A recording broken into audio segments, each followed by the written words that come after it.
Que Deus abençoe todos. Ete nzambe apambola bino banso. Hoje é terça-feira. Lelo ezali mokolo na mibale. E estamos a continuar o nosso tema. Pe tozali kokoba na motu ya liteya na biso. Não esqueça o tema. Bobosana te motu ya liteya. O sinal de epidemias no último tempo. Elembo ya maladi mabe na ntango na suka.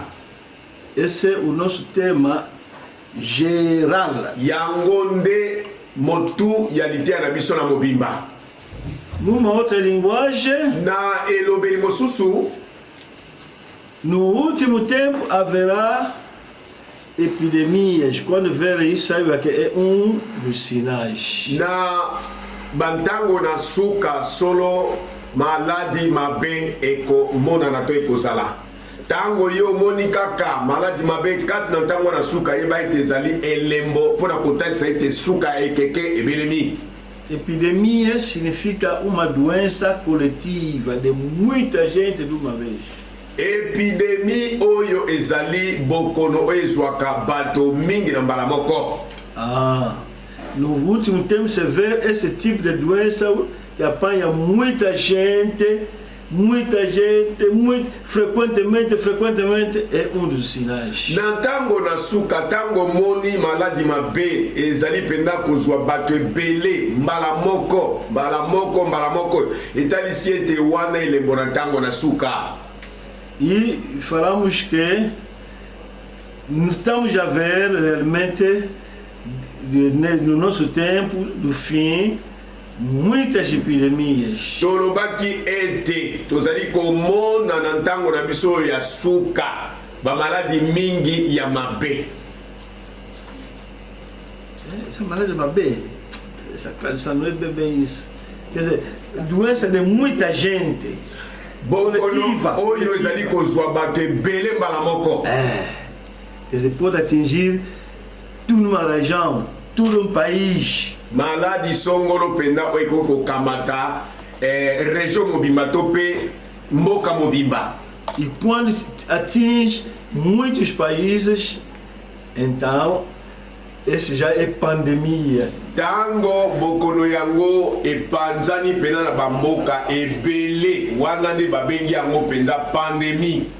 Pandemia significa uma doença que atingiu muitas zonas em uma vez. Quer dizer, o mundo, posso dizer, muitos países. Pandemia ezali bokono oyo penza edusoli na mokili na bamboka ebele penza.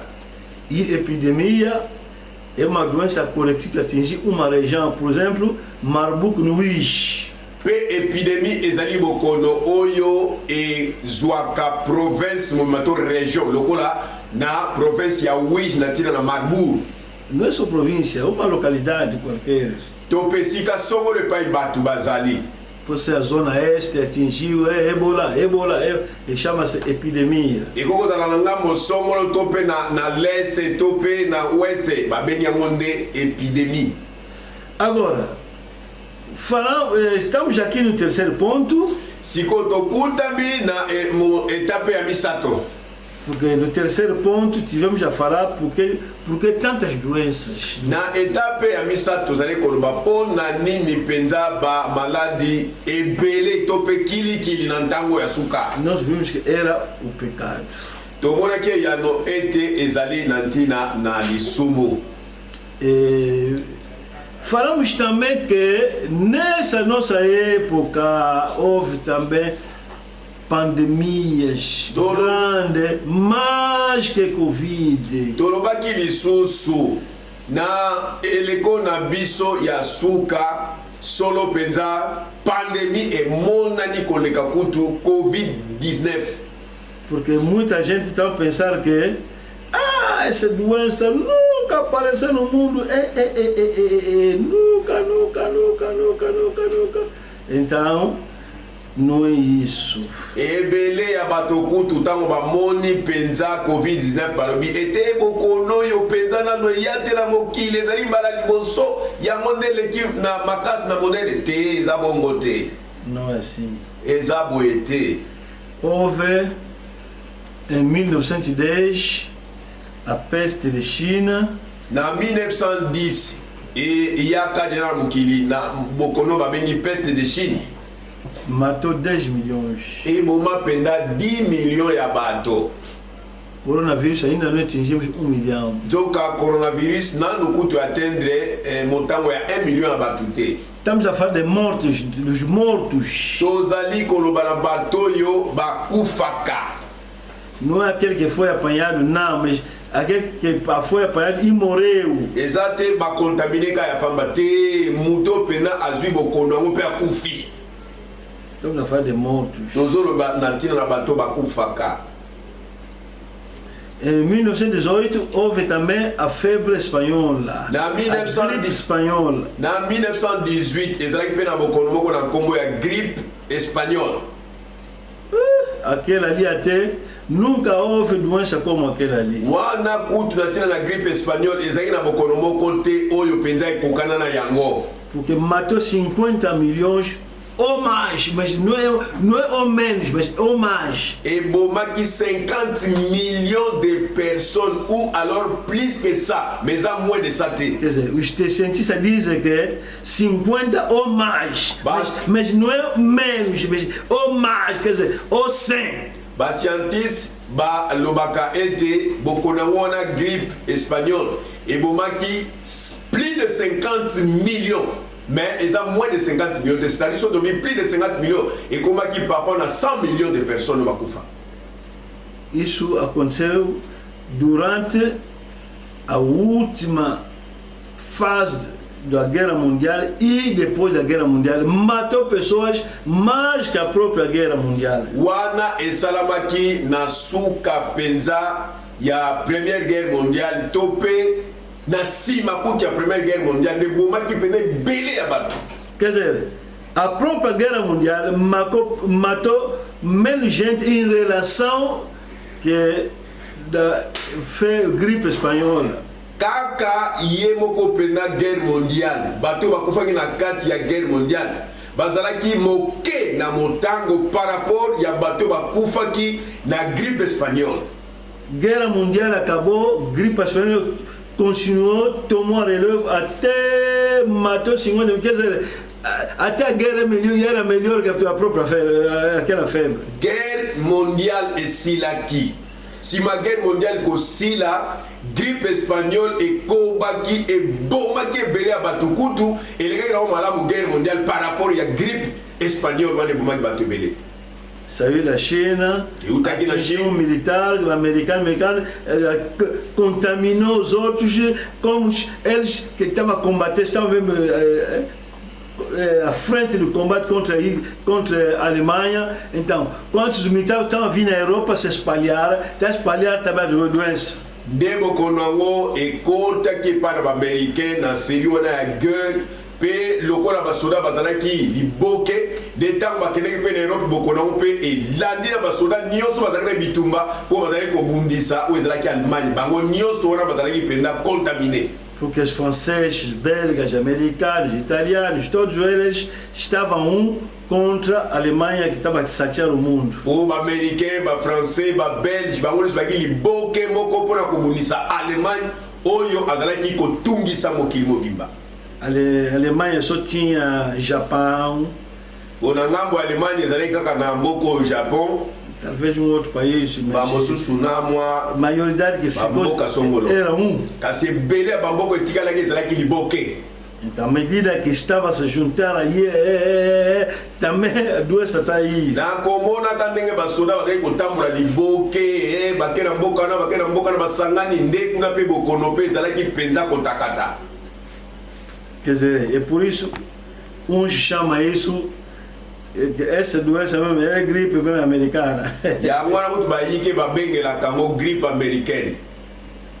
Mas Também não é gripe espanhola porque saiu da Espanha, não.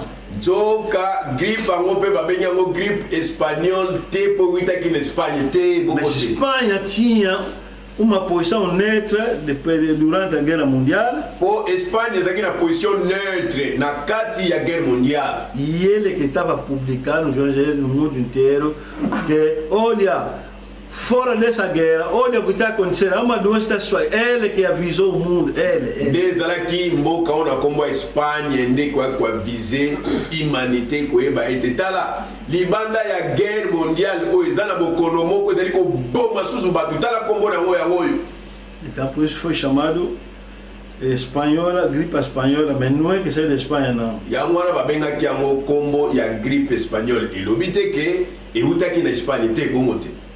Em 1957 saiu mais outra gripe. Na 1957, edmexo na gripe mususu. Aí Branham já é já é mais velho. Una de Branham a comi já mokolo. Os estava aqui domingo, lemos algumas referências. Branham falava daquela gripe que atingiu até mesmo o grupo dele, gripe asiática. Bande ko outros aqui na bango dimanche, bayoka kinepso totanga ki keleke ba station ya Mosakoli Branham, kotalisa ndenge bokonango ezalaki ti ndenge penza ya takaki grupo o ya yeba na ke na bango na bokila to na chasse. Même l'équipe dele queria ir na casa, mas não era.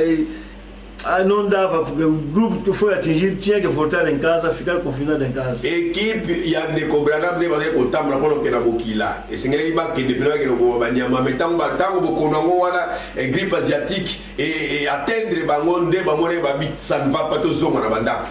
Il disse Branham que avião quando passou des folhetos diz que irmão morreu. Nde kuna ezaki na mpepo moko ezali kosirkile na likolo ebanda koboa ba message na kata message bakomaki ete ezala ndeko moko mutu akufaki. Isso foi a gripe asiática. Wana ezalaki grippe asiatique que matou 4 millions. Oyo ebomaki 4 millions de personnes. Que saiu da China. Eutaki peka wapi na Chine. E quando Branham morreu, tango Branham akufi, atrás dele saiu mais outra gripe. Na sima kokufa ya Ndeko Branham de gripe mususu etiele kubima na sima. Que saiu da China. Eutaki peka kana Chine. E gripe de Hong Kong. Le babengaki yango gripe ya Hong Kong. Tentou espalhar, mas infelizmente não matou muita gente, matou 1 million. E mekaki kopanzana, mais heureusement ebumaki batebelete ebumaka 1 million de personnes. Mas nosso Covid ainda não atingiu aquele 1 million. Zoka Covid-19 oyo atango na biso oyo nano ebomi kutu 1 million de personnes te. Essas doenças que estamos a contar são doenças que são mais que Covid, que são semelhantes a Covid e mais que Covid. Babokono nyonso tosili kotanga ezalaki babokono ezalaki plus méchante koleka Covid-19 oyo ya lelo. Mas além daqueles tem também outras pequeninas epidemias que nós não falamos, não contamos. A libanda ya babokono totangeli biso pardon ezalaki suna babokono mosusu oyo kwa kolanda kasi totangi yango bakombo te. Variola, por exemplo, Sida não contamos, Ebola não falamos, Marburg não falamos, houve uma gripe russa não falamos. Aqueles são epidemias. Mas as pandemias que são semelhantes ao Covid é isso que estamos a contar. Kasi ba pandemie oyo penza ekokangi lokola Covid-19 yangonde tozali kotanga. E lemos também esse papel muito importante do jornal de 1918. Pe totanga ki jornal oyo morceau ya journal ya 1918 ezapina na mutu ya mingi. Conselho para a higiene do povo. Oyo epesaki toli pona bato nyonso bayeba ko garder hygiène ya nzoto na bango. Se ler esse papel vai pensar que é Covid-19. Soki otangi papier yango okokanisa ete ezali kolobela na ntina na Covid-19 ya lelo. Tá falar da grippe espagnole de 1918. Zoke ezali kolobela na tina na grippe espagnole oyo ya 1918. Aquele que continuou a guerra acabou 19, eles não continuou e noutra zona atingiu até 20. Oyo wana penda guerre esili yango continuer pour na ba place mususu e continuer tina 1920. Mais esse papel, quando você lê tipo o Covid-19, kasi papier yango to pe journal yango so otangi yango mona neti kaka ba olobela na Covid-19. evitar aglomerações principalmente à noite. Boboya kokota na bangurupa ya bato ebele mingi na butu boboya. E quando falar assim, fechar também escolas, fechar igrejas, empresas, quer dizer, você na rua para ver alguém, ficará raro para ver uma pessoa na rua. Bakangaki babitelo, bakangaki pe ba église, bakangaki ba compagnie, yo pena tango to tambola nzela po mona mutu, ekomaki pasi, omona mutu te. Só pode ver militar, omona ba soda a fazer vigilância, oyo bazali ko sengela, ou Cruz Vermelha, to pe Croix Rouge, a recolher os últimos mortos. ko lokotaka ba bibembe ya suka wana. Não fazer visitas. Bondi makoyamba bapa ya te pe boke kotala batu te. Tomar cuidado higiênicos. Boke baboye bakosokola katango nyonso maboko. Tá vendo?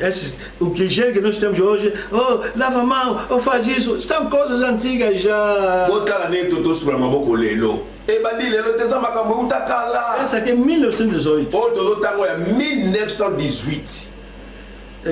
Com o nariz, garganta, inalações, a vaselina mentolada. Na koyeba ko inale penza o ezalaki ba mentol, to ba mentol. Gargarejos com água, sabe, quer dizer, o suive na maya mungwa, bani o ningisana kata monoko, o boaki ya mopona mini gauche na yo ezala toujours mouillé. Com água iodada, on a alcool, água iodada, quer dizer, quer dizer, sal de iodo. Com ácido cítrico, na citron, na água aí, sim, tanino, infusões contendo tanino, esse também é um produto tipo limão, como folhas de goiabeiras e outras. Você mete na água, põe na água. Banzete a mapela, o tiago na mai, o bani pena com socorro na mundoko boaki. Porque aquele gripe estava atacando a garganta, como hoje, Covid-19 está atacando a garganta. O gripe ango ezaika ko kanela penza mongongo, ndenge mo pena Covid-19 lelo ezo kanela ta mongongo. Senão, se passar, então ataca pulmões. Só que mekiga koleka wana mbalamoke ke ko ataque ba pulmão. Tomar como preventivo internamente qualquer sal de quinino. Koyeba pena kozala comme na ba preventif lokola kisio batia ba kinina kati. Nas doses de 20 a 50 centígrados por dia. Na ba dose ba pesa aqui par jour. E de preferência no momento das refeições. Mingi ezalaki preferável na tango bolingi kolia. Outro ponto, evitar toda a fadiga ou excesso físico. Poe mosusu kolinga kutu te nzoto no elemba. Outro ponto, o doente aos primeiros sintomas deve ir para a cama. Poe mosusu na moto azobela. Si kotango ka ba symptôme ne bali ko se manifester, kolinga kolala te kolinga ko mi buaka na mbetu te. Deve ir para a cama. Esengeli bo mi buaka na mbetu. Pois o repouso auxilia a cura e afasta as complicações. Potango ke ko se reposer, repos wana e ko sunga yo, po ete ba contamination wana ezwayo te. Quer dizer, quando você doença acabou, está a fazer trabalho, vai complicar a tua doença e pode contaminar os outros. Tango bokonono ezali kokende kosila yo siko ndengo zawana il faut ça la nyonso oboya ba fatigue na nzoto siko soki yo dimike ka ba fatigue yelo na nzoto tango zana batune bat bakoza la sous contaminé. Repouso auxilia a cura e afasta as complicações e contágio. O repona yo wana ekosunga yo ete contaminação na ekima mosika na yo. Não deve receber absolutamente nenhuma visita. Yo tombo osengeli koyamba ata mopaya moko te epai na yo. Evitar as causas de resfriamento. Koboya komela biloko ya malili. É da necessidade tanto para os sãos como os doentes e os convalescentes. Todos. Yango wana ezalaki bosenga ezala mpona babeli ezala bato bake na nzoto kolongono to mpe baoyo bazalaki kokende kobika Gasosa fresca. ote namela mwa masanga malili sucré ya malili. As pessoas idosas devem aplicar-se com mais rigor ainda todos esses cuidados. Siko bato bazalaki pena ya kokola mingi esengelaki bayeba komibatela koleka bilenge kutu. Vice, né? Oyoki? Tipo mesmo Covid-19. Lokola kaka Covid-19.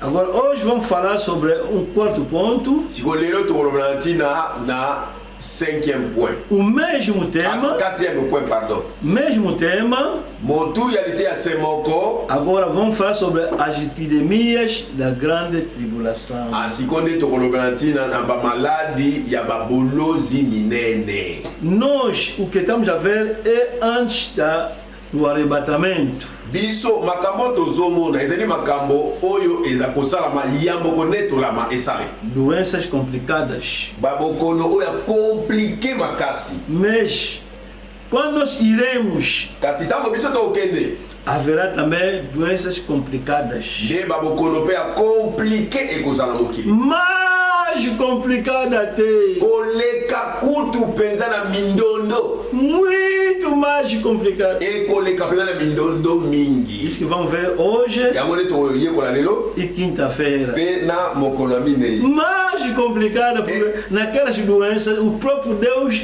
está batendo a terra, aí mesmo torna mais complicado. Babokono bakoleka kutu mindondo mingi koleka mpona nina ntango wana babolozi minene nzambe ye moko asimbi fimbo mpenza place okokimia ekozala te. Hoje é quarto ponto. Lelo ezali 4e point. Você escreve 4/A. Ndeko yo ndokomaka koma 4 A. E quinta-feira 4/B. Pe jeudi kozala 4 B. As epidemias da grande tribulação. Ba epidemia ya babolozi minene.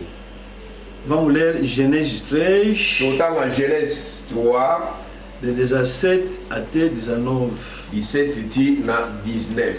As epidemias da grande tribulação, primeira parte. Babokono ya babolozi monene, étape ya liboso. Gênesis capítulo 3, Genèse chapitre 3, 17 até 19. 17 ti na 19. E a Adão disse: visto que atendeste à voz da tua mulher e comesse da árvore que eu te ordenara, não comesses, maldita é a terra por tua causa, em fadiga obterás dela o sustento durante os dias da tua vida. Ela produzirá também cardos e abrolhos, e tu comerás a erva do campo.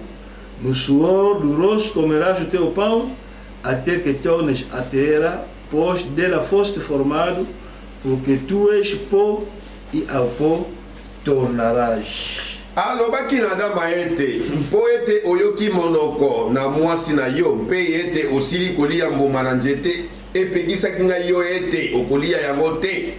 Mokili elakami mabe na ntina na yo, okolia na yango na mawa mikolo nyonso na bomoi na yo. Ekobimisela yo nzete mpe nkamba na nzube mpe okolia ndunda na mokili. Na milunge na elongi na yo okolia lipa, kino ntango ekojonga yo kati na mabele mpo ete okamatamaki na yango jambe ojali mputulu mpe okojonga kati na mputulu.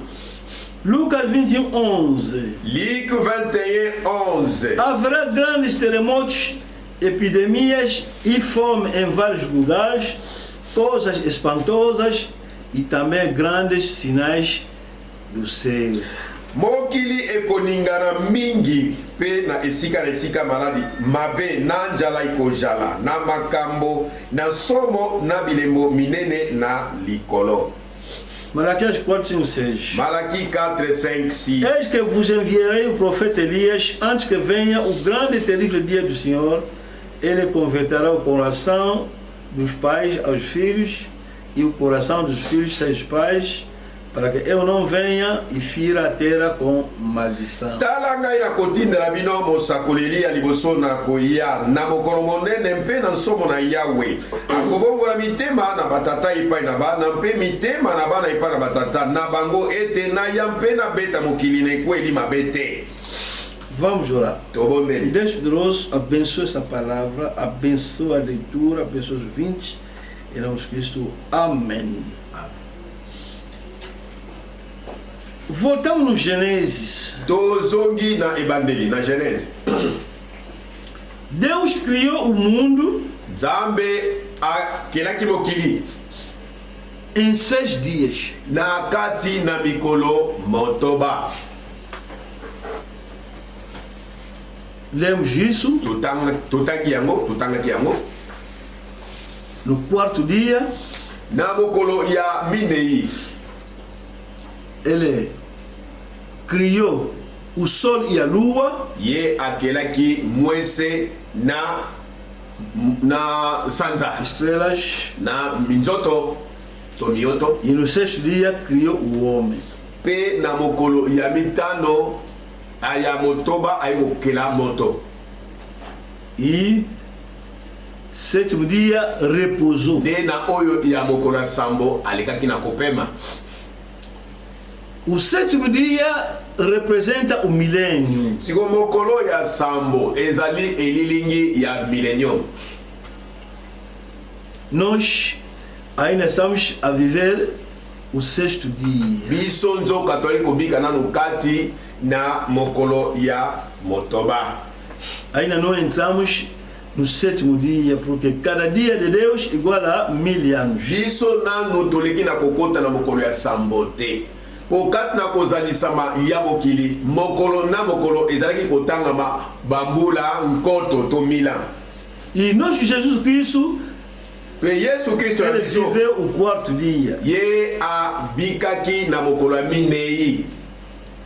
4º dia Mokolo ya minei é o dia de criação do sol, ezalaki mokolo ya kozalisama ya mwese to ya moi lua, pe sanja estrelas. na mioto. E o 4º dia, o sol espiritual também se levantou. O sol espiritual é Jesus Cristo. Pe mokolo ya minei mwese ya molimo etelemaki ebimaki po ete ezali elilingi ya Yesu Kristo yende mwese ya boyenge bene. A sua mulher também, a lua, saiu Mwasi na ye pe sanja abimi o 4º dia. na mokolo na minei. A igreja de Deus é lua. Eklesia ya Nzambe ezali elilingi ya sanja. Lua foi criada o 4º dia, então a igreja também saiu o 4º dia. Sanja ekelamaki na mokolo ya minei. Eklesia ya Nzambe pe ebimaki na mokolo ya minei. As estrelas saíram também. Nzoto pe Começaram. ebimaki bandi kobima. Foram planejados. Nyonso ebongisamaki. João viu Jesus com estrelas. Yohani amonaki Yesu na minzoto na loboko ya mobali Andando no cacetado. kotambolaka na mbeki. Mas hoje não estamos mais no 4º dia, estamos aqui no 6º dia. Nzoka lelo tokutami su na mokolo na minei te kasi tokutami na mokolo ya motoba. Falta agora para entrarmos no 7º, que é milênio. Ezangi na biso moke tokota na mokolo na sambo oyo ezali millennium. Mas esse 6º dia Kasi mokolo oyo ya motoba é muito semelhante ao 6º dia do Gênesis. ekokani mpenza na mokolo ya motoba ya Genèse. O homem pecou. Moto asumuki. O homem pecou. Moto asumuki to asumukaki. Deus ficou zangado Nzambe asiliki e maldiçoou a terra. pe alakeli mokili mabe. Isso aconteceu o 6º dia. Oyo esalamaki na mokolo ya motoba. Nesse 6º dia também espiritual, 6º milenário, Na mokolo ya motoba pe na molimo ezali pena lesi millénaire. o homem pecou. Moto asumukaki. Pecado do homem, atingir o alvo. Nzoka lisumu ya moto ekomi penza ti na suka. O homem aqui no sexto milenário nem tem medo mais nem de Deus, ele próprio. Moto penza awa na 6e millénaire azali suko banga eloko te. Ata nzamba moto azo banga lisusu te. Faz tudo o que ele quiser. Akosala nyonso alingi kosala. O homem pecou e Deus ficou zangado. Moto asumukaki pe nzambe asilikaki. Agora, quando o homem pecou, esumukaki moto no sexto dia, na mokolo ya motoba, Deus veio nzambe aye amaldiçoar a terra. alakeli mokili mabe. Amaldiçoou a terra. Alakeli mabele mabe. Deus ficou zangado e amaldiçoou a terra. Pe alakeli mabele mabe. Branham também está a falar uma coisa sobre esse versículo. Branham pe azali koloba eloko moko na ntina na verset oyo. Na brochura Casamento e Divórcio. Na brochure oyo eza na titre ya mariage et divorce. Parágrafo 160. Paragraphe 160. Pregado. Eteama. Dia 22 de fevereiro de 65. Le 22 février 65. Casamento e divórcio. Mariage et divorce. 22 de fevereiro de 1965. Prêché le 22 février 1965. Manhã. Na Tongo. Parágrafo 160. Paragraphe 160. Vamos ler. Aqui estamos a ler a pregação do Mabranam. Awa tozali kotanga liteyo ya ndeko Branham. Agora, em Gênesis capítulo 3, Chikoyo, na Genèse chapitre 3, começaremos agora com capítulo 3 e verso 16. Toko bandelango na chapitre 3, verset 16. Vamos começar no verso 14. Toko banda na verset 14. Então o Senhor Deus disse à serpente. Boyenkolo Yahweh alobelaki nyoka ete. Agora, Deus, aqui não é Bíblia, agora Branham vai comentar. Agora ele vai amaldiçoá-la. Awa ezali Bible te mezali Branham mende azali ko commenter sikoyo nzambe alingi alakela. Está lendo a Bíblia e está comentando. Alotanga a Bíblia apenas o commenter, atangi a commenter. Voltamos mais na Bíblia. Azongi lisu na Bíblia. Está escrito assim. Como aboye? Por quanto fizesse isso, maldita serás mais que toda besta e mais que todos os animais do campo, sobre o teu ventre andarás e pois comerás todos os dias da tua vida, e porém entre ti e a mulher, e entre a tua semente e a sua semente, esta te ferirá a cabeça e tu lhe ferirás o calcanhar. Mpoete yo osali likambo oyo olakami mabe na koleka bibwele yonso mpe nyama nyonso na lisobe yonso okotambola na libumu na yo mpe okolia mabele mikolo yonso na bomoi na yo nakotia mpe likunya kati na yo mpe mwasi kati na libota na yo mpe libota na ye mpe akotuta moto na yo mpe okosua litindi na ye. Agora Branham vai explicar. Agora não é Bíblia, agora é Branham que vai explicar agora. A promessa vindo através da mulher, o Messias, para ele. Quer dizer, essa promessa que está a falar que a semente da mulher, Branham está comentando, está a dizer que isso estava a falar sobre o Messias que vai vir redimir. Elaka oyo nantina na mwana kobota mana mwasi. Nde awa Branham alobi ete ezalaki elaka ya nkolo Yesu Kristo akoya pona kokonza. Uma vez lemos aqui algumas Bíblias. Mbala moko totangaki ba Biblia songolo awa. Há uma tradução que estava a dizer que os teus descendentes e os descendentes deles. Eu falei que não, essa tradução está mal. Acho que você lembra disso. Totangaki Bíblia moko awa pai balobaki ete bakitani na yo pe bakitani ya mwasi nde kuna bakite ndimbola weza malamu te na imte so bozo se rappeler ngo lisusu não é os descendentes da mulher, não. Eza bakitani ya mwasi te no singular porque tratava-se de Jesus Cristo. nkona yango ezalaki kona moko, c'est-à-dire au singulier. Dès qu'on a au Bible, peut-être biso version malam. Ezalaki mokitani, katiba kitanité. Mokitani à moi. As posteridades do serpente e as posteridades da semente. Não, isto é falso. Oh, bakitani, ya nyoka na bakitani à moi c'était wana pendeza bomote. Mas estava se falando de uma pessoa que virá para redimir, quer dizer, é Jesus Cristo. Kasinantina na mokitani. Oya kubimela na mwasi ezalaki kolobela na ntina na Yesu Kristo yende mutakoya pona kokonza na mokili osengeli do serpente pode ver bakitani beleza tá bem, mas da mulher é mokita é uma pessoa que está vir para vencer na cruz e pai na nyoka nde solo ndenge pena mokamba sili kolobango bakitani wana bakoza ebele kasi na ntina na kwa kobimela na mwasi wana ezali bato ebele te oyo akokufa na ekulusu kaka nde moto moko nde ezalaki Yesu Kristo. E aqui que Branham está esclarecendo que a promessa vindo através da mulher, o Messias. E a mulher de Branham azopesa polele awa pona kotalisa biso ete ezalaki bakitanite kasi ezalaki mokitani nde Yesu Kristo yende azalaki laka oyo asengelaki koya na mokili pona konza. Agora vai ler mais a Bíblia. Siko Branham a Yesu kotanga a Bíblia. A mulher diz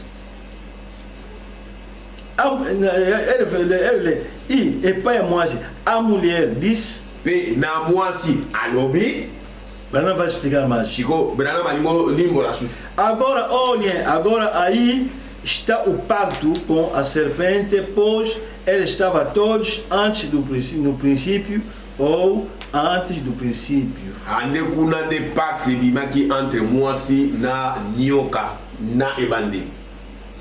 Vai continuar a ler.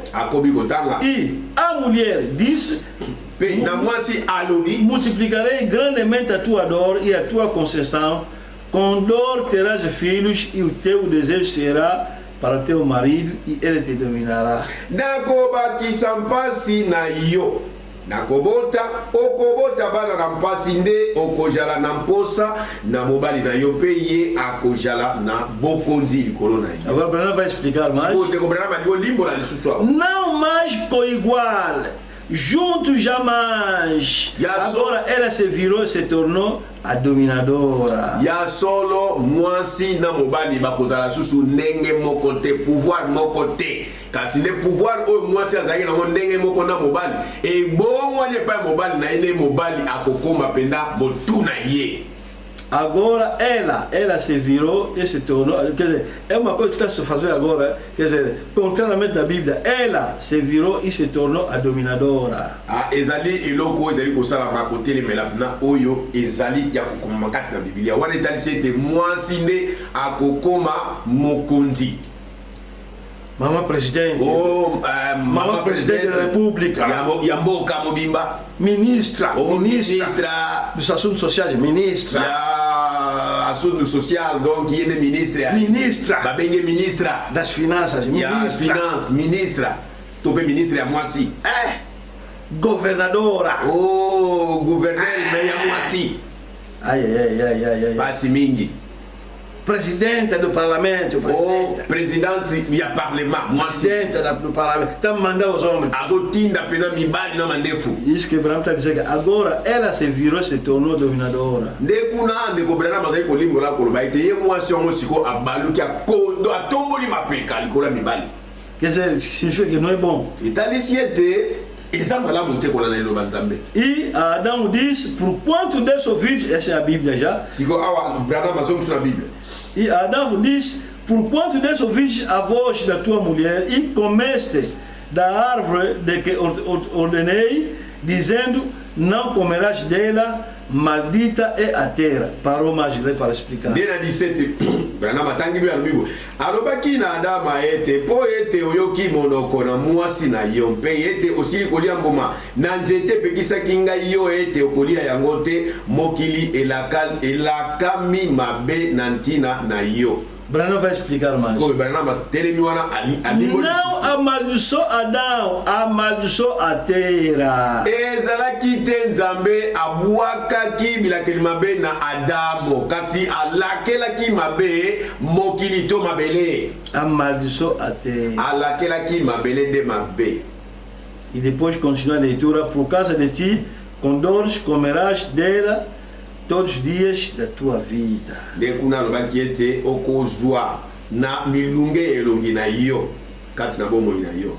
Espinhos e cardos também te produzirás, e comerás a erva do campo, no suor do teu rosto comerás o teu pão, até que tornes a terra, porque delas foste tomado, porquanto és pó, e em pó te tornarás. Ekobimisela yo nzete mpe nkamba na nzube mpe okolia ndunda na mokili na milunge na ndunda na mokili na milunge na elongi na yo okolia lipa kino ntango ekozonga yo kati na mabele mpo ete okamatamaki na yango jambi ozali mputulu mpe okozonga kati na mputulu. Não esquece, estamos a falar do que aconteceu o sexto dia. Tozali kolobela na ntina na oyo esalamaki na mokolo na motoba. Deus criou o homem. Nzambe akelaki moto. Mas esse homem que foi criado Kasi moto oyo nzambe akelaki esqueceu, abosani, pecou, asumuki, e Deus amaldiçoou a terra. mpe nzambe na ntina na ye alakeli mabele mabe. E hoje também, lelo mpe lisusu no sexto milenário que estamos a viver, na nós 6e millénaire oyo biso bato ali kobika lelo, homens, biso bato filhos de Adão e Eva, bana na Adamu na Ewa podemos dizer só assim, tokoki kolobaka boye nós também vivemos nesse sexto dia, biso mpe bato kobikaka na mokolo oyo ya motoba. Deus está a dizer: nzambe azoloba eis que eu vos enviarei o profeta Elias. Estou lendo Malaquias 4, 5, 6. nazotanga Malaki 4, 5, 6 Antes que venha o grande e terrível dia do Senhor, e ele converterá o coração dos pais aos filhos, o coração dos filhos aos seus pais, para que eu não venha e fira a terra com maldição, para não vir bater a terra, amaldiçoar a terra. tala ngai na kotindela bino mosakoli Eliya liboso na koya na mokolo monene mpe na nsomo na Yawe. Akobongola mitema na batata epai na bana mpe mitema na bana epai na batata na bango ete na ya mpe na beta omoni mokili to mpe mabele na ekweli mabete. Não falou que eu vou vir bater os homens, vou vir bater a terra. Awa alobi te ke na ya kobeta bato na motu te, na akoya kobeta mokili A terra. to mabele. Quer dizer, Elobi nini? estamos no tempo onde o homem, o pecado subiu, Deus em raiva e está vindo para bater a terra. Tokutami na eleko wapi lisumu penza moto pena masumu na ye to lisumu na ye efuluki ekomi pena tina likolo mpe nzambe asiliki nde abongami mpo aya kobeta mokili. Pecado subiu muito, masumu penda efuluki mingi emati mingi atingiu o alvo ekomi penza likolo makasi. e ele tem que vir, tem que enviar rapidamente Elias, porque tem que bater bem essa terra. Nzambe komonaka masumu ndenge efuluki esengeli atinda nanu mosako na Eliya po ete nsima aya kobeta pena mabele oyo. E por isso falamos que o nosso sujeito de hoje é as epidemias da grande tribulação. yango nde moto alite ya miso ale tolobaki boye bamaladi na bolozi minene. Olha, tala essas doenças que você está ouvindo hoje, bamaladi oyo bozoyoka bozomona yango lelo. oh, peste de China, Oh, peste de Chine 1910, oyo ebima na 1910 matou eboma 10 millions. 10 millions. Oh, espanhola, gripe, Oh, gripe espagnole matou muita gente. oyo eboma penza 50 millions. Oh, gripe asiática. Oh, grippe asiatique. Oh, gripe de Hong Kong. Oh, grippe de Hong Kong. Oh, Covid-19. Oh, Covid-19. Olha, é brincadeira só. Tá lá. Exanga maseki ya pamba. Aquele é um aviso só para os filhos de Deus. Mwana babenyango likebisi. Pona bana nzambe. Porque vem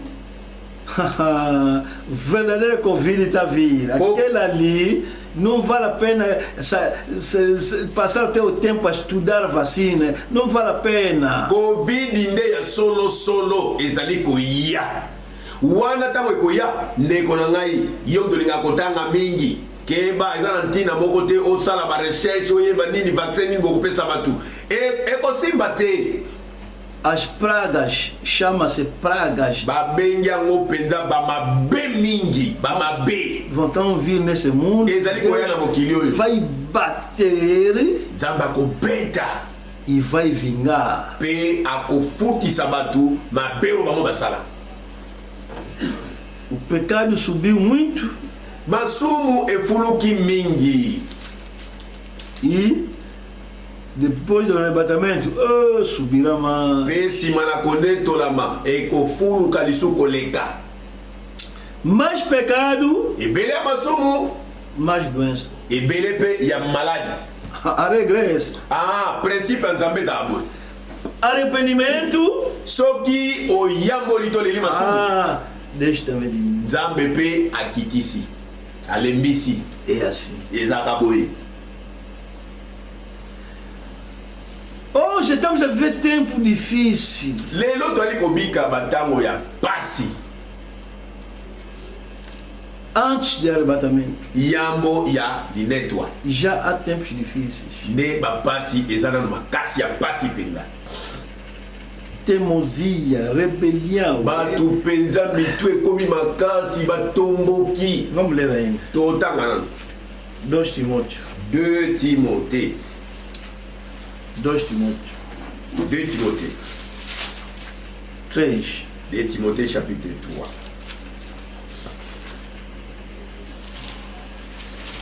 3. Hoje. Lelo.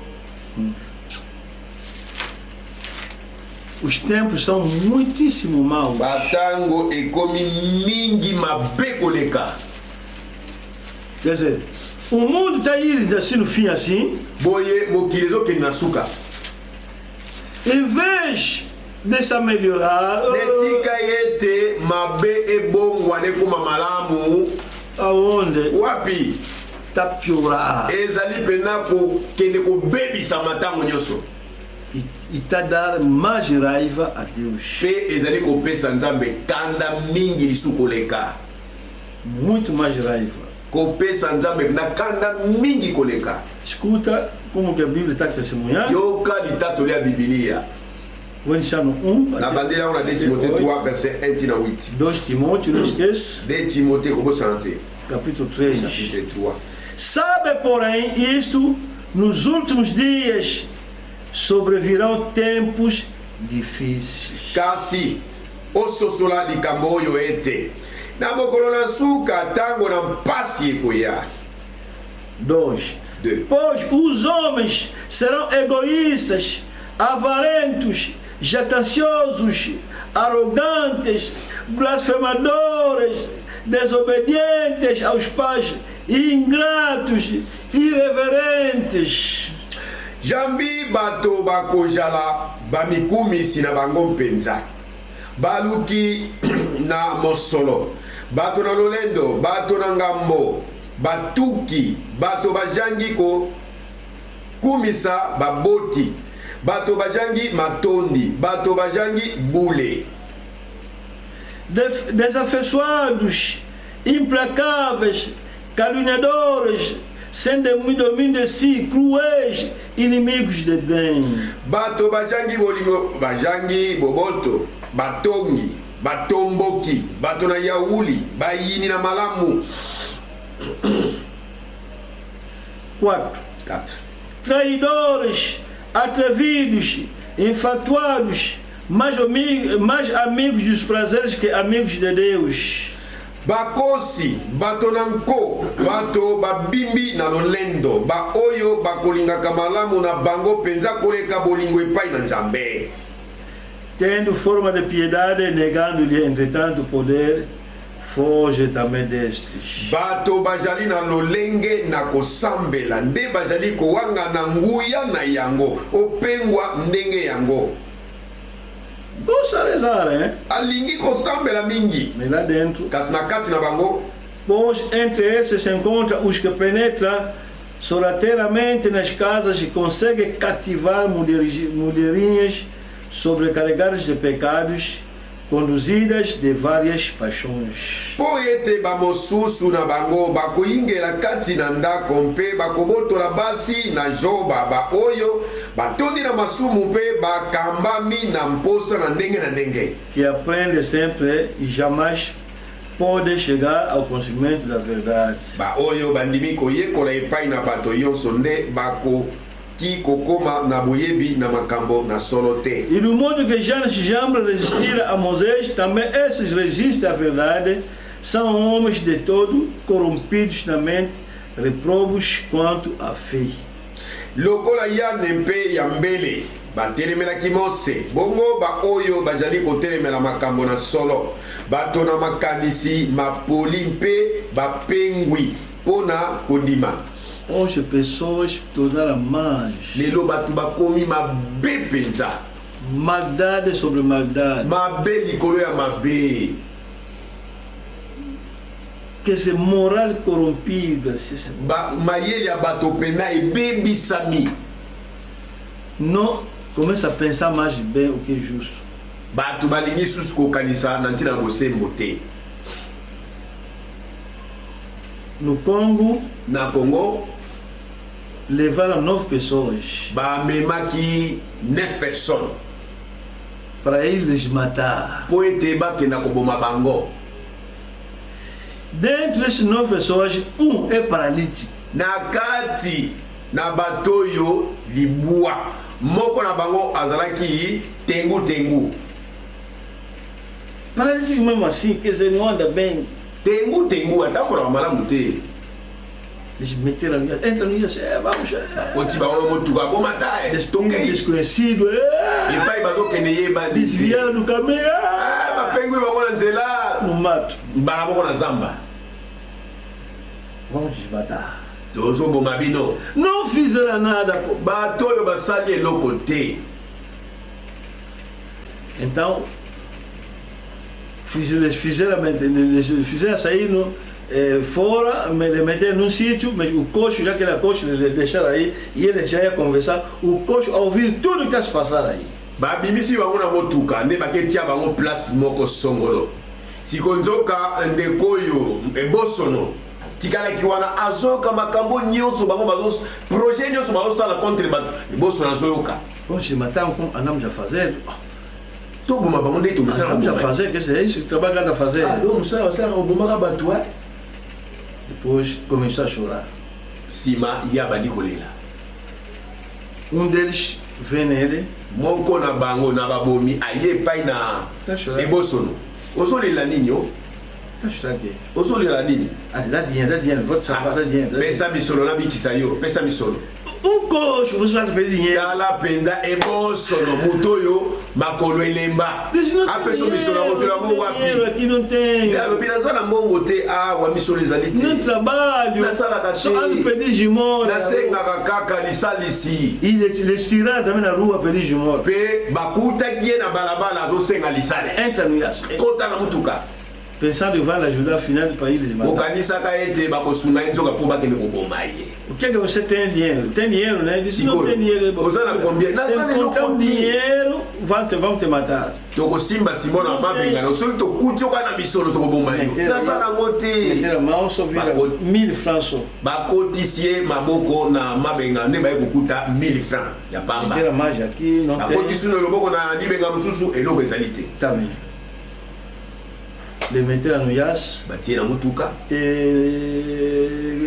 Voltar na cidade. No sítio que não havia pessoas, eles fizeram sair. Nesika moko ezalaki isole bato bazalaki te nde bato tiki mpenza ebosono akende babikeni na yo. hier agora que estava contar essa série. Peye ebosono oyo ndazalaki kopesa lisolo ya makambo oyo oyo elingai kosalama. E quando o jornalista lhe perguntou, e os outros, disse que aqueles outros, não, era 10, aqueles 9, eu não sei, deve ser de matar, porque somente eu que voltei. Tango mopalanga lisisango, apesi motuna na ebosono. Eboko ba mosusu po bazalaki libwa te bazalaki nzomi. Nde ebosono nabiete, tozalaki nzomi kasi libwa nyonso, na yebi te soki esalamini bango boni, kaka nga moko nde munabiki. Olha o nível de maldade das pessoas. Tala mabe oye mati penza na boyebi ya bato.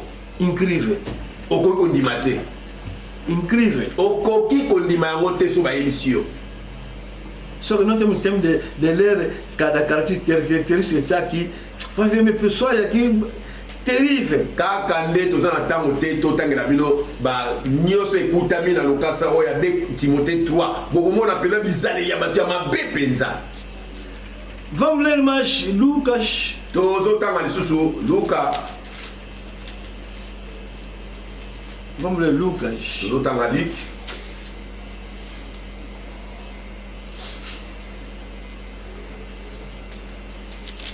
17, 26. Luc 17, 26. Vou ler aqui em português. Assim como foi nos dias de Noé, será também nos dias do Filho do Homem. Pela moko na mikolo na Noa ekozala bongo na mikolo na mwana na moto.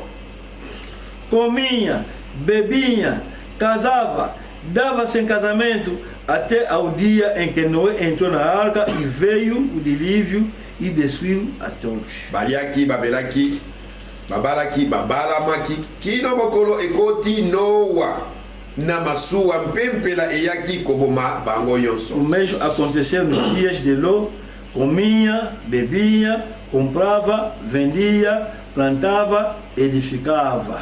Lisusu pela moko na mikolo na Lota, baliaki, bamelaki, basombaki, batekaki, bakonaki, batongaki. Mas no dia em que Ló saiu de Sodoma, choveu do céu fogo enxofre, destruiu a todos. Nde na mokolo elongwaki Lota na Sodomo, moto na sufuru na likolo, inokaki mpe ibomaki bango yonso. Assim será no dia em que o Filho do Homem se manifestar. Ekozala lokola makambo oyo na mokolo ekomona na mwana na moto. Esses dias. Nde mikolo miye. Esses. Nde mikolo miye. Porque se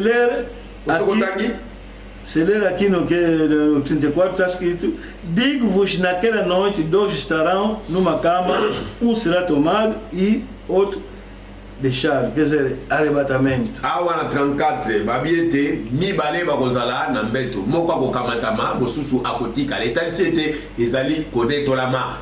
Antes do arrebatamento da vinda do Senhor, antes pessoas serão mães. Yambo na linetwa esalama boye ya mibale nkolo Yesu Kristo bato bakokoma na bizaleli ya mabe mingi. O mundo será como o tempo de Noé, pessoas daquele gangster daquele tempo aí. Mokili ekozonga pena na lolenge na ntango na Noa epai wapi bapomba pena bakobima na mokili. Homens violentos, bato ya mabe penza, casamentos em desordem, mabala penda oyo ya ezanga alima, irmãos casar pagãos, bandeko kat na Kristo kobala basi bapakano, coisas que Deus não gosta. babiloko nzamba lingaka te. Antes do arrebatamento haverá problema, o mundo será como o tempo de Ló. Yambo na linetwa solo mokili kokoma lokola ndenge ezalaki na ntango na Lota. Homem se ama, mulher se ama. Quer dizer, é isso que a homossexualidade estava no tempo de Ló. Mobali na mobali babalani, mwasi na mwasi babalani. Makambo babeni homosexualité. Yango nde ezalaki kokonza na ntango na Lota. No tempo de Ló, homem está procurando homem. Na ntango na Lota mobali penza alingaka ne kaka mobali lokola ye. Essas coisas vão estar mais no nosso tempo. Nde makambo ngo masengeli kozonga lisu na ntango ya biso. Mas kasi Já que é assim, lokola yango o eza boye pecado vai subir. masumu ekofuluka E por isso há essas grandes doenças. nde yango esali ete bamaladi oyo ya kafukafu ekwa koyingela na mokili Vem essa aqui. oyo ye ekei Vem mais outro. mosusu eye Bate. ekei Vem mais mosusu outro. eye Bate. ekei Além das pandemias, há também epidemias. libanda ya bapandemi baepidemi mpe kolala pongi te É no país inteiro. Ona mboka songolo.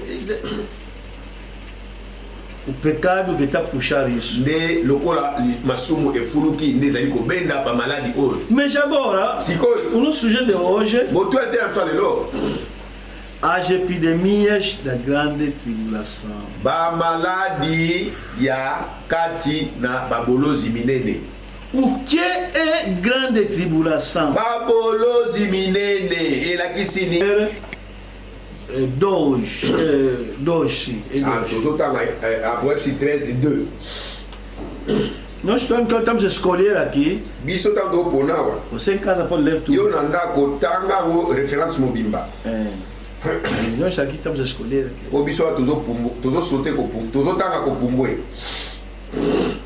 13:2 fala-se do Papa. apoepsi 13 2 elobelaka ntina na papa A besta que vi era semelhante ao leopardo, com os pés como do urso, boca como leão, e deu-lhe o dragão o seu poder, o seu trono. Trono é aquela cadeira que senta um rei. O seu trono e grande autoridade. nyama oyo namoni azalaki na motindo na nkoi makolo na ye lokola makolo na ngombolo mpe monoko na ye lokola monoko na nkosi dalagona apesi ye nguya na ye na kiti oyo ezali epai wapi bakonzi ya mboka bafandelaka na bokonzi na ye na bokonzi monene. Agora a igreja já foi no arrebatamento. Awa eklesia ya nkolosi enetolami. Protestante ficou, nzambe malamu, mission etikali, monde uche etikali, etc. etikali, nyonso boyebi bongo na bongo. Et c'est todo esse grupo de religiosos que vão ficar. Sikoyo, ngulupa ya basambeli oyo nyonso bakotikala. Escuta o que está escrito. E adoraram o dragão, porque deu a sua autoridade à besta. Também adoraram a besta, dizendo: quem é semelhante à besta?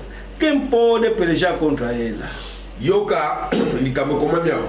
Bato basambelaki dalagona mpo ete ye apesaki nguya na nyama pe basambelaki nyama lokola ete nani akokani na nyama, nani akoki kobundana na ye. Essa chamada do Papa que está sempre chamando o mundo inteiro, vem, os religiosos, vem, o presidente, vem, é para constituir alguém que vai mandar o mundo. Apeli oyo papa wa Loma azali kopesa na bakonzi mboka na bato nyonso minene boya nazali likambo yebisa bino ezali mpona kopona moto oyo bakotia po akonza na mokili oyo. Uma nova ordem mundial. O alima ya sika mpona mokili mobimba. Uma nova organização. O ezali penza ibongiseli songolo ya sika. Com Papa na direção geral. Na papa na ekambamelo. E diabo invisível. Pezabolo amona na kate. Mas os que vão ficar vão se submeter, não só vão adorar. Bako gumba mela nyama oyo ezaka basubira ko gumba mela ete parce que bako sambela ye. Essa é a Bíblia que está dizendo. Oyo ezali Biblia dezoloba. Vão dizer quem é como ele? Ele bato bako gumba mela ete bako sambela nyama oloba nani akokani na ye. Aqui estamos a falar como é que o pecado está sempre a subir, em vez de recuar, está sempre a subir. Awa tozali kotalisa pona koloba bino ndenge nini masumu ezali kofuluka. Na esika ete masumu ekita ekoma muke mais ezali kotonda se kotonda. Está sempre. Ezali kotonda se kotonda. A esposa foi. Mwasi ya libala anetolami. Eles que ficaram. Ba oyo batikali sempre. Tango nyonso masumu na masumu. 5. Foi-lhe dada uma boca que proferia arrogâncias. Quem é o Papa. Monoko na kososola makambo minene na bitukeli epesami na ye. Ye nani? Papa. O diabo vai dar a boca de arrogância. Zabolo pena akotia penza oezali arrogance na monoko ya papa. E blasfêmia. Na kotuka penza blasfêmia. E autoridade para agir 42 meses, quer dizer, 3 anos e meio. Bokonzi pe pesami na ye pona kosala misala, c'est-à-dire 3 ans et demi. Mas como é que Deus não vai ficar zangado? Siko boni kaninzabe asilikate. Alguém na terra está lhe falar mal. Moto songolo na mabele oi azolo nzabe mabe. E o mundo também está lhe bater palma. Pemo kilio batika li bazo betela mutu wana maboko. Já fizeram muito mal. Agora, acrescentar mais, quer dizer, dessa vez, não é o mal de matar o outro, mas agora, quer dizer, fala contra Deus mesmo assim. Botala mokili, si bosala ki mabe ya mo mwasa libala e netolama. Mwasa libala netola bibilo botikali. Bo komi susu kofinga nzambe. Oyo e komaki mabe ya koboma susu motute, e komaki mabe ya kofinga nzambe. Escuta só. Quem é o Papa? Nani? Papa. Quem é o Papa que vai dirigir a nova ordem mundial, o mundo? Papa nem está por dirigir nouvelle ordem mundial. Vai fazer o quê? Vai fazer o quê? Escuta no 6. E abriu a boca em blasfêmias contra Deus. Azi poli monoko na ye na kotuka nzambe. Para lhe difamar o nome e difamar o tabernáculo, a saber, os que habitam no céu. Na efandelo na yempe ba oyo bafandi kati na likolo. Visto o que vai se... Essa aqui são coisas que vão se passar depois do arrebatamento. Oyo, ezali makambo ekoya kosala masima mwasa libala koneto la manana. Mas como é que Deus não vai ficar zangado? Se boni ete nzambe asilikate. Et pour lui, aquele período se chama período de vingança. Yango wana tango babengi yango tango oyo nzambe akofutisa bato mabe na bango. Deus suportou, mas chegar até na liberdade de falar mal. Então, trop c'est trop, como se diz em francês. Agora, trop c'est trop. Não. Nzambe anioka mikasi bato yango bakomi na ntango ya kotuka nzambe kolobela nzambe mabe. Nzambe na lola place azali atalabi basta. Ndenge balobango na lokezo basta ekoki. Agora, então brincar muito. Aquele foi coronavírus, febre asiática. Bom, agora vou lhes dar uma boa chapada mesmo, é mais que febre espanhola, mais que asiática, uma boa bofetada mesmo agora. Bino na moli bosala masiki. Bomoni coronavírus te, bomona ki fièvre espagnole te, bomona ki fièvre asiatique te, siko nazo pesa bino pena e botu ya solo. 7. Foi-lhe dado também que pelejasse contra os santos, aqueles que vão ficar, e os vencesse. Deu-lhes ainda autoridade sobre cada tribo, quer dizer, seja Mukongo, seja Bandundu, vai ter autoridade sobre ele. Cada povo, cada língua, seja português, ou você fala Lingala, tudo, e o mundo, cada nação. Nguya epesami na ye na kobunda etumba na bapeti oyo bandeko basanto bakotikala pe koleka bango bokonzi mpe epesami na ye liboso na mokili yonso na bibolo yonso na minoko yonso ezala olobaka portugais ezala olobaka okimbundo olobaka lingala ezali mpenza nzambe yebika kopesa oyo ezali nguya oyo na mabota yonso. Não, foi dado pelo chefe dele, diabo. Zabo não lembra que pensa nguya 8.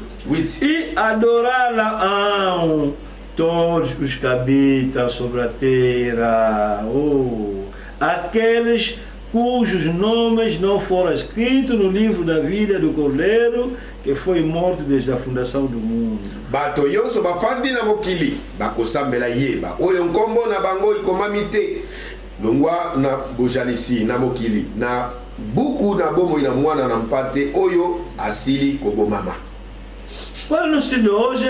Motu ya literature lelo ezali boni. As epidemias da grande tribulação. Malali oyo na kati na babolozi minene. Porque o mundo ainda não acabou. Po mokili nano ekomi na suka te. Jesus vem, a esposa foi ok. Yesu aye akamati mwasa libala ke ya malamu. Mas ainda não é milênio também. Nanu pe millennium ebandi te. Aquele último mil está a continuar ainda. Mil wana wa suka ezokoba nanu. Porque são 7.000, agora o outro mil, de milênio, está reservado. Essa aqui ainda não acabou. A esposa foi, mas a vida está a continuar. O mokili nde eko ulekela 7,000 yano. Sikoyo 1000 mususu wana ezana no pembeni awa bazolobela nanu Yesu aye akamati mwasa liba akei wana 1000 wana nene bandi kutute. E ainda estamos aqui vivos na terra, só a esposa ainda está viva. Tala mwasa libala Yesu kina zana na mokili zana bomo. Já estamos aqui. Tozana nuawa. Mas já estamos a ouvir já. Kasi tozo yoka deja makambo. Oh, o Papa diz que a Bíblia vai mudar. O Papa lete akolongola Bíblia wa kala ya kosala ya sika. Estamos vivos. Tozana nu awa. Oh, lá na Colômbia, não querem de Jesus, não. O kutukuna na Bolívia, balingisu Yesu te. Estamos vivos aqui na terra. Oh, na Rússia está fechando as igrejas todas, cerca de 1000, já fechou. Na Rússia, plus de 1000 églises. Estamos aí na vida. Como assim? Boni. Deus disse botar bem. Essa gente está brigando. Vou bater nessa terra. Pensa mabele oyo. A minha esposa ainda está lá. Não posso bater. Ai, a esposa está lá.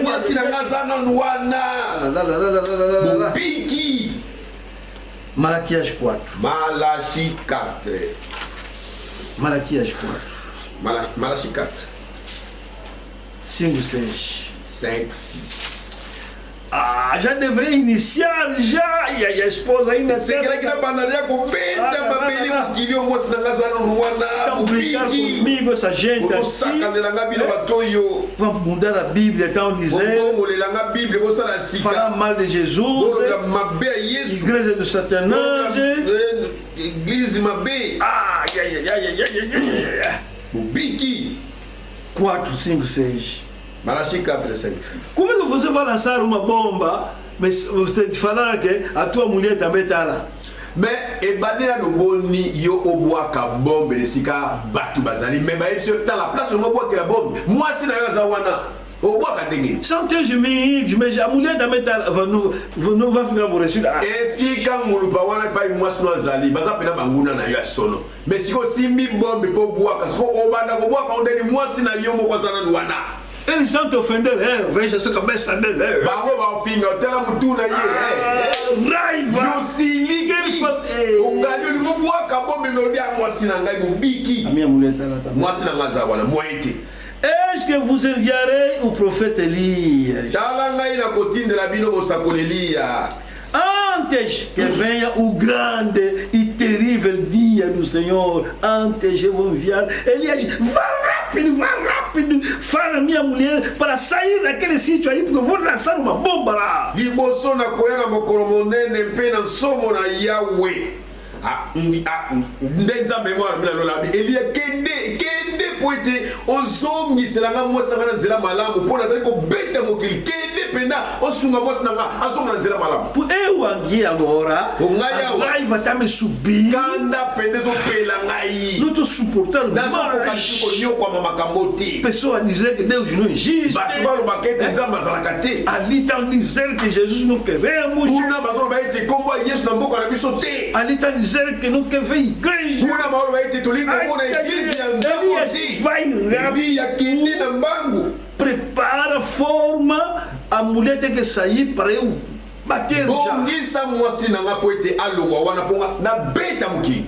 Eis que eu vos enviarei o profeta Elias antes que venha o grande e terrível dia do Senhor. Tala ngai na kotindela bino bosakola Eliya liboso na koya na mokolo monene mpe na nsomo na Ele Yawe. converterá o coração dos pais e dos filhos, esse já foi feito no João Batista, e o coração dos filhos e seus pais, para que eu não venha e fira a terra com maldição. Akobongola mitema na batata epai na bana oyo mosala ose salama nani asala mosala ngo Yohane Mobatisi pe mitema na bana epai na batata na bango ete na yampe na beta mokili na ekweli mabete. A tua mulher, Mwasi wa yo moko está no outro lado aí. asa na ngambo wana kuna Você tem arma na mão, siko yo tem oza kuna na capacidade de mandoki na makoki fazer eliminar essa gente que está brincando contigo aí. oza na makoki ya kobeta pena rajada po te banguna no nyonso ba olo mabe oboma Ah, tua mulher tá lá. baba ebiso mwasi oza wana na kati ya ngulupa wana babiki Se eu lançar disso, so na buaki bombe kuna a mulher vai morrer. na mwasi na ngamwa Tá bem. bosabana yoki Elias vai lá. Eliya kenda E por isso Elias vem. yango nde Eliya ye O profeta Branham. mosakoli Branham Para preparar a fugida da mulher. mpona kosunga mwasi ya Yesu Kristo alongwa na mokili mpona mabe ezali koya. Quer dizer, o Elias virá antes da ira. Eliya oyo akoya yambo kanda na nzambe ekwera mokili Antes Deus bater a terra. yambo nzambe abeta mokili oyo to mabele oyo Vai bater. akobeta Porque já bateu uma vez. posi abeta mbala moko Quando Adão pecou, ele disse, ai, ntango adamu asumukaki nde kuna abetaki mokili mas aquele ali foi só um tipo só. kasi wana ezalaki kaka elilingi ya A realidade é essa. siko lipiki nde yango oyo O homem ezokosala está a brincar, o mokili ezosakana ai, sobretudo esse sexto milenário. mingi 6e millénaire oyo Por isso, Abraão está a dizer agarismo 6 é do homem. nde kuna ndeko Branham azoloba le chiffre 6 c'est le chiffre de l'homme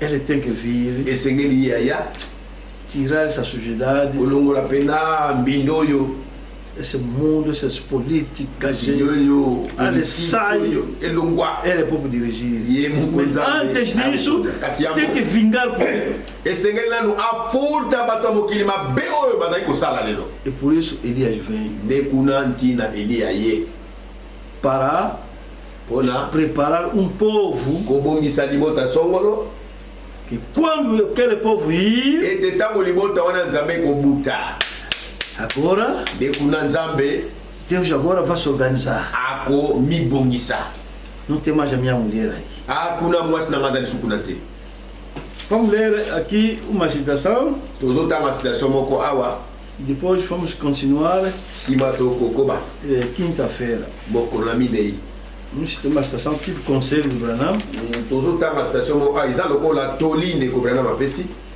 e depois vamos continuar o restante quinta-feira. tokokoba na oyo ekotikala mokolo na minei O nome da pregação é La Jonction du Temps.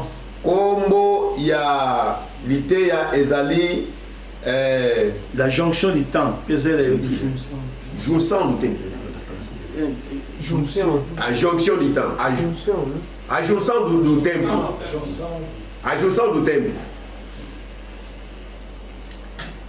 prêché dimanche le 15 janvier 56. pregada domingo dia 15 de janeiro de 1956 Esse para nós é um conselho. oyo mpona biso ezali toli Parágrafo 48. paragraphe 48 La jonction du temps. a junção do tempo Quer dizer, junção significa, né? Tipo, juntar que dois tempos se juntam. É um jonction. tempo e estamos aí num outro tempo. Quer ver? jonction wana c'est-à-dire eza deux temps ezosangana tolonga na temps moko tozokota na temps mosusu Maintenant, frères et sœurs, écoutez. Agora, irmão, irmã, ouvi. Maintenant, frères, sœurs, écoutez. Agora, irmão, irmã, ouvi. Qu'est-ce qui se passe aujourd'hui? O que se passa hoje? Nous sommes au temps de la fin. Estamos no tempo do fim.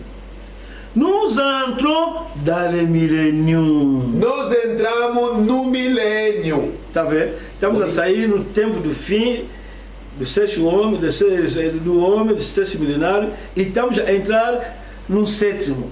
Tozolongwa na 6e millénaire, tozokota na 7e millénaire. Tout pointe dans cette direction-là. Toda ponta daquela direção ali. Quer dizer, estamos, tudo está se preparando para chegarmos no milênio. Aqui não tem mais nada de bom, nada. Nós vamos se preparar para o que a pessoa não leva. Mas por não quilho e logo a malonga está na susute. Aqui é só matar que está aqui matar. Ah, o exacaca na o bom maio. Só matar o outro, explorar o outro. O bom moninga, enganar o outro. Coça moninga. É só isso. Taca e a moça renhe. É para falar mais disso lá. Isso naquele outro tempo. Ele que malam to keleka kuna to kota na tango musucha 7e millénaire. La vieille horloge indique environ minuit moins 2. Quer dizer, o velho pêndulo indica está meia-noite. L'omnipotence parle. Onipotência fala. Aquele que é todo poderoso, hein? Ah, ele é tout puissant. Les anges apparaissent. Os anjos aparecem. Les prophètes viennent. Os profetas vêm. Les prophètes prophétisent. Os profetas profetizam. Les visions apparaissent sur vos... Uma interrogação. As visões aparecem sobre vós. Ponto de interrogação. Eu queria falar sobre vos filhos. L'évangile est prêché. O evangelho é pregado. Les malades sont rétablis. Os doentes estão restabelecidos. Les aveugles voient. Os cegos vejam. Ele está falando do tempo dele quando ele estava aqui na terra. Les sourds entendent. Os surdos ouvem. Les démons sont furieux. Os demônios estão furiosos. Des imitateurs. Os imitadores. Janes e Jambres são lá. Janes e Jambres estão lá. Os falsos pregadores que imitam. Não quer a verdade, eu só quero imitar a verdade. Solo ali lo banzabe balinga komekola. Bango batuga bikamwa. Mais l'omnipotence parle. Quer dizer, aquele que tem todo o poder está a falar. Mas, olha essa pena de tu puissant na Zoluba. Alléluia. Alléluia. Ele está dizendo, Alléluia. Alléluia. Nous sommes dans les derniers jours. Estamos nos últimos dias. Nous sommes à la jonction, quer dizer, desse tempo para outro já. Estamos na junção, saindo de um tempo para outro. Sétimo. Les cœurs des hommes défaillent de peur. Os corações dos homens estão amedrontados. Le temps de perplexité. O tempo de perplexidade. As pessoas não estão mais tranquilas, né? Coronavírus. Vai morrer. Vai chegar em África. Ei, irmãos, Bandeko. Esse é Deus. Olha, é mesmo Deus. É bom lavar mãos. Muito bom. Põe a tua máscara. Álcool, mete. É bom. Mas cuidado, não esquece Deus. Muitos estão morrendo na América. Será que não está a lavar mãos? Muitos na França, Itália. Na França, na Itália. Não estão por máscaras. Muitos na China. Na China. Ah, ok. Não meter a máscara? Sigo, motuna ngo. Balata ima masque te? Não tem médicos? Ba médecin bazate? Até grandes médicos têm. Kutu ba grand médecin solo a qualité bazakuna. Os médicos estão, eles têm, nós aqui não temos. Ba médecin o bango kuna na poto bazaka na bango. Biso na Afrique toza na bango te. Os grandes hospitais, nós não temos. Ba hôpital o minene akafuka o bango bazaka. Biso atoza na ngote. Como é possível onde que tem milhões de médicos, onde que está morrendo muita gente? Siko ebandi boni epa yo ba médecin ya solo bazali. Ndekuna bato kufa ebele. América, Rússia, France. Eu ando indo na França. Ngana ke na France. Deixei aqui porque melhor estão lá.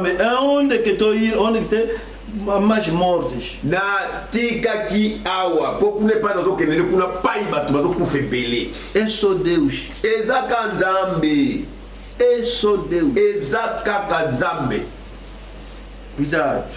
Bokebaka. Bram está continuando. Branham vai continuer. Les cœurs des hommes défaillent de peur. Os corações dos homens estão falecendo com medo. Le temps de perplexité. O tempo de perplexidade. La détresse parmi les nations. Angústia no meio das nações. La terre devient si nerveuse A terra tornou tão nervosa que ça provoque des tremblements de terre partout. que está provocando terremoto em todos os recantos. Aí vulcão. E kuna vulcão, Pessoas. batu pena kulenga-lenga. Jésus a dit qu'il en serait ainsi. Jesus disse que assim seria. Il y aura des tremblements de terre à divers endroits. Haverá terremoto em vários sítios. Qu'est-ce qui se passe? O que se passa? La terre sait qu'elle est maudite. A terra está maldita. La terre sait, a terra sabe que é maldita. Ok. A terra sabe que ela é maldita. A terra, la terre est nerveuse. Mas a terra está nervosa. Le monde est nerveux. O mundo está nervoso. Mais l'église ressuscite avec l'évangile. Amém.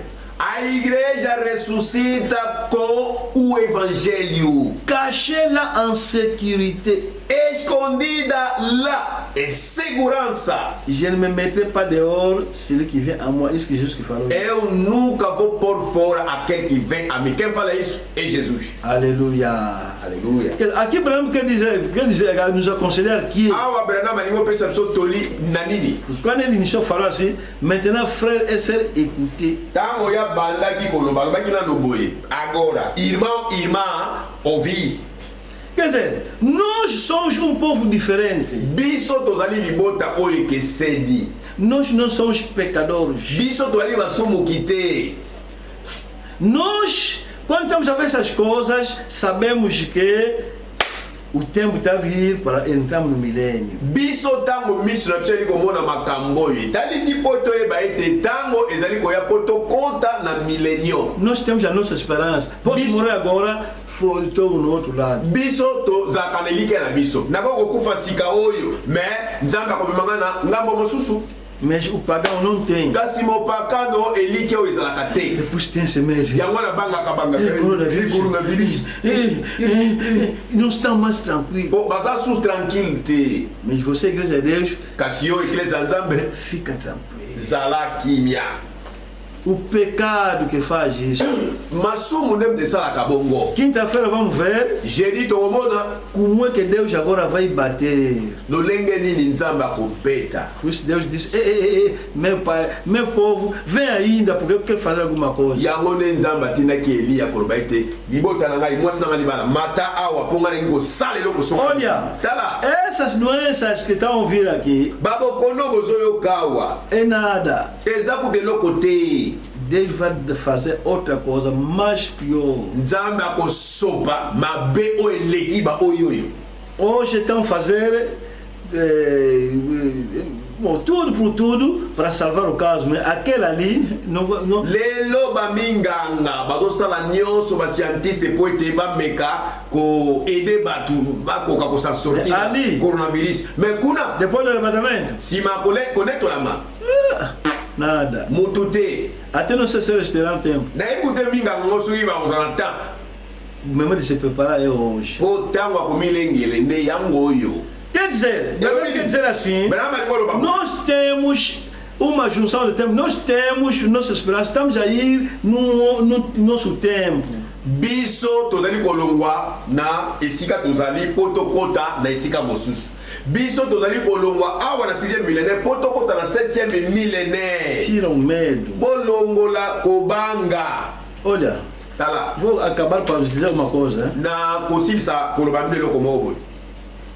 A peste da China matou 10 milhões. Peste ya Chine ebomaki 10 millions. Mas peste da China Kasi peste ya Chine não chegou na África. ekomaki na Afrique te. Mas houve militares que saíram daqui. Kasi ezalaki na basoda oyo balongwaki na Afrique. Quando houve peste espanhola, foram também combater. Tango gripe espagnole eyaki eza mpe na baafricain oyo bakendeki na poto kobunda. Mas quando voltaram, não houve gripe espanhola. Kasi ntango bazongaki na Afrique bayelaki biso gripe espagnole te. Quando você vê os países atingidos da gripe espanhola, vai ver sempre esses grandes mesmo que nós conhecemos. Tango boyokaka biso na Angola toza na nini? Mas apenas 26 mortos. Mais à peine 26 morts. Tá vendo? Bomoni O que Angola tem Sigo Angola em relação com a França? liboso ya Angola. France Angola. A chineses também aqui? Eza mpe na bachinois awa. O que Angola tem para ter só 28 mortos só? Siko na Angola toza na nini po tozala Até kaka na agora. 26 morti lelo. Onde que na Itália, França havia 1000 por dia. Grande-Bretanha, na France, Estados Italie, Unidos. Grande-Bretagne, États-Unis, 1000 par jour bakufa 1000. Eles os orgulhosos Tala bango batalolendo bamimatisa mapeka. pensam que Deus é que Bakanisa nzamba za nani? e Deus está lhes mostrando. Siko nzamba azolakisa bango ye aza nani? Olha, se eu fosse americano, Soki nga nazalaka Italiano, chinês. chinois. essa devia ser uma grande lição para mim. Oyo esengelaki ezala liteya ya monene mpo na ngai. Eu devia me perguntar, Esengela bituna. mas como esses povos que não têm a ciência, não têm hospitais, não têm nada, mas estão a morrer pouco, quase zero, quase nada, mas nós que temos estamos a morrer assim. Soki nga nazalaka americain nalingai komituna. Me ndenge nini bato ya poso mwindu oyo baza na bango évolue te, baza na mayele te lokola biso, baza na minganga ya kafukafu te baklinika, me bazokufa te koleka biso. 1000 por dia. Siko biso tokufa 1000 par jour bango kuna na Amérique. Isso tem, Bango kuna. Por dia 1000. Par jour 1000. Isso significa que Deus é grande. etali sipo na koloba ete nzambe aza monene. Agora, quem está nos proteger? Fala agora. Siko yo molo bazala franc. Qual é o medicamento que está a proteger Congo, Angola, Congo, Brazzaville? Qual é esse medicamento? Siko yebisa biso bazala franc. Kisi nini ozo protéger Congo, Angola? Ou qual médico? So munganga nini? Ou qual hospital? Hospital nini? Significa que Etali si ete Deus está a iniciar já a bater o pecado. Nzambe abandi já kobeta masumu. Mas a esposa tem que ir primeiro Asesengeli mwasi alibala kende nanu. para finalizar bem. Po ete Nzambe akomisa bango pena na suka. Isso que vamos ver quinta-feira. Yango nde tomona jeudi. Que Deus abençoe. Nzambe apambola bino mingi.